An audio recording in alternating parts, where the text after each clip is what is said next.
Everyone, मैं हूँ मीनाक्षी रावत और आज मैं फिर से लेके आ गई हूँ आप लोगों के लिए एक नया व्लॉग। ये व्लॉग हमारे लिए बहुत ज़्यादा स्पेशल है क्योंकि ये व्लॉग होने वाला है मेरी दी और जीजू के पहले घर में उनके गृह प्रवेश के बारे में। इसमें मैं आपको सारी चीज़ें दिखाने वाली हूँ कि गृह प्रवेश में कैसे कैसे पूजा कैसे होती है, गृह प्रवेश कैसे किया जाता है। हमारे यहाँ पे भगवान की पूजा के साथ साथ पितरों की पूजा भी की जाती है। ऐसा माना जाता है कि हम लोग कोई भी बड़ा काम करते हैं तो उसमें हमारे पितरों का आशीर्वाद होना बहुत ज़रूरी होता है। इसलिए उनकी फ़ोटो रखी जाती है जहाँ पे पूजा होती है और फूल चढ़ाया जाता है उसके ऊपर, और उनके भोग के लिए प्रसाद बनाते हैं जिसमें आपका पूरी होती है, खीर होती है। और हम लोग पहाड़ी हैं तो हमारे यहाँ पे माश की दाल होती है, उसके पकौड़े बनाए जाते हैं, वो मस्ट है। और उसके साथ में पानी का ग्लास रखा जाता है, मतलब पूरा भोग बना के रखा जाता है उन लोगों के लिए और भगवान जी के लिए भी। पितृ वो लोग होते हैं जो हमारी फैमिली के बड़े लोग होते हैं और जो अब इस दुनिया में नहीं है, तो उन लोगों को हमारे यहाँ पितृ कहा जाता है। और यहाँ पे जो फ़ोटो रखी गई है वो मेरे जीजू के पापा की है। इसके अलावा 5 तरह के फल लाने होते हैं और हमारे यहाँ पे पितरों को सिर्फ हल्दी का टीका ही लगाया जाता है। इसके अलावा पंडित जी ने जो भी सामग्री बताई होगी हवन की, जो कॉमन होती है सबके लिए, तो वो लेके आए थे। तो सबसे पहले पंडित जी ने दीदी और जीजू को बिठा के पूजा करवाई थी। एंड सबसे पहले पूजा जो होती है वो पितरों की ही होती है। तो उनसे बेसिकली आशीर्वाद मांगा जाता है कि हम लोग जहाँ पे शिफ्ट कर रहे हैं, जो हमने प्रॉपर्टी ली है, तो वो हमारे लिए अच्छी हो, हमें यहाँ पे बरकत मिले और आपका आशीर्वाद मिले यहाँ पे, जो भी हम लोग आगे बड़ा काम करें और जो भी काम हम अभी कर रहे हैं। उसके बाद गणेश जी और लक्ष्मी जी की पूजा होती है।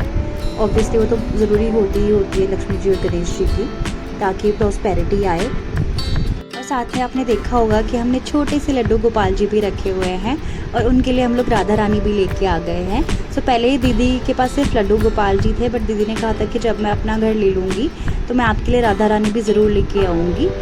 अभी हम लोग जब वृंदावन गए थे तो हम लोग वहाँ से राधा रानी भी लेके आ गए थे और आज ही हम लोगों ने उनका उनको स्थापित किया था मंदिर में।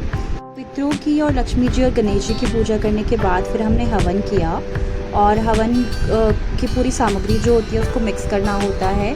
तो हवन होने के बाद में लास्ट में आपको जब आप गृह प्रवेश कर रहे होते हो तो उस पूजा में लास्ट में आपको नारियल जलाना होता है। पहले वो कलावे पे बांधते हैं पंडित जी, एंड देन उसको फिर ऊपर से पकड़ के जीजू ने, मतलब उसमें जो हवन जिसमें करा था, तो आग में उसको डालना होता है, तो वो किया। उसके बाद फिर हमने आरती की शिव जी की। पूजा करने के बाद जो आरती की थाली है वो पंडित जी ने मेरी दीदी को दी और उनको कहा कि पूरे घर में आप घुमा के लेके आओ। तो ये इसलिए किया जाता है ताकि पूरे घर में एक पॉजिटिव वाइब्स आए और जो भी नेगेटिविटी है वो ख़त्म हो जाए उसके साथ। ये सारा कुछ होने के बाद अब बारी आती है गृह प्रवेश की, जो कि सबसे ज़्यादा मेन चीज़ है यहाँ पे करने के लिए।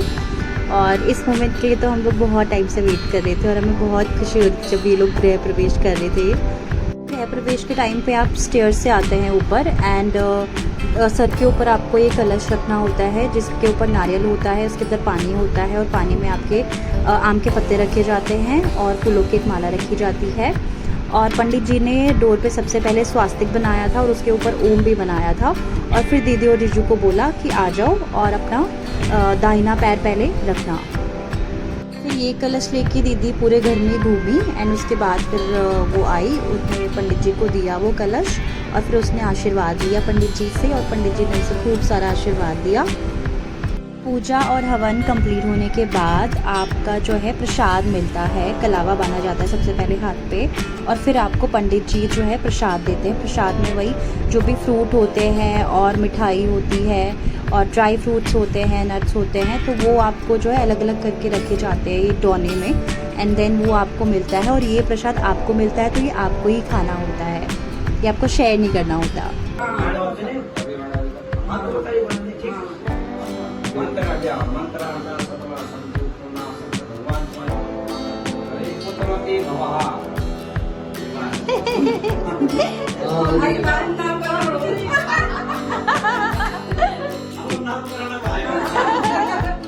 यहाँ पे प्रसाद देते हुए पंडित जी दीदी और जीजू को बोल रहे थे कि अब तो घर भी ले लिया है, तो अब एक खुशखबरी तो बनती है। तो मम्मी कहती कि हाँ अब इनको बोलो कि मुझे जल्दी नामकरण में बुलाना, तो हम सब हंसने लग गए।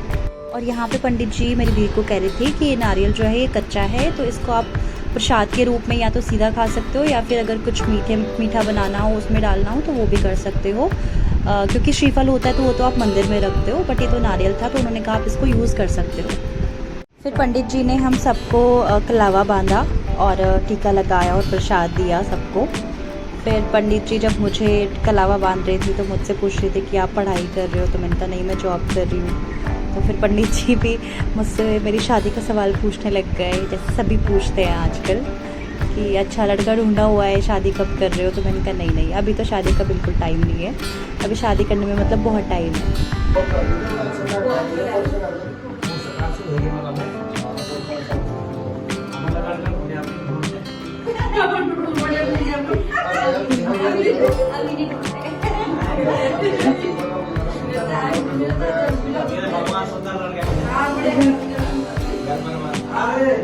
आजकल मेरी फैमिली में बस 2 ही हॉट टॉपिक्स है, एक है मेरी शादी और दूसरा है मेरी दीदी का बेबी। तो पंडित जी भी मुझे यहाँ पे यही आशीर्वाद दे रहे थे और पूछ रहे थे कि शादी वादी का क्या प्लान है। तो बस यही कह रहे थे कि बहुत अच्छा लड़का मिले, बहुत सुंदर लड़का मिले और बहुत अच्छा परिवार मिले। मैंने कहा चलो जी, थैंक यू सो मच। फिर हम सब ने पंडित जी का आशीर्वाद लिया और उनको थैंक यू बोला आने के लिए। सो इस वीडियो के लिए इतना ही, मिलते हैं आपसे नेक्स्ट व्लॉग में। आई रियली होप कि आपको ये वीडियो अच्छा लगा होगा तो लाइक शेयर एंड सब्सक्राइब ज़रूर करिएगा और कमेंट करके ज़रूर बताइएगा। मिलते हैं आपसे नेक्स्ट व्लॉग में, तब तक के लिए बाय बाय, टेक केयर।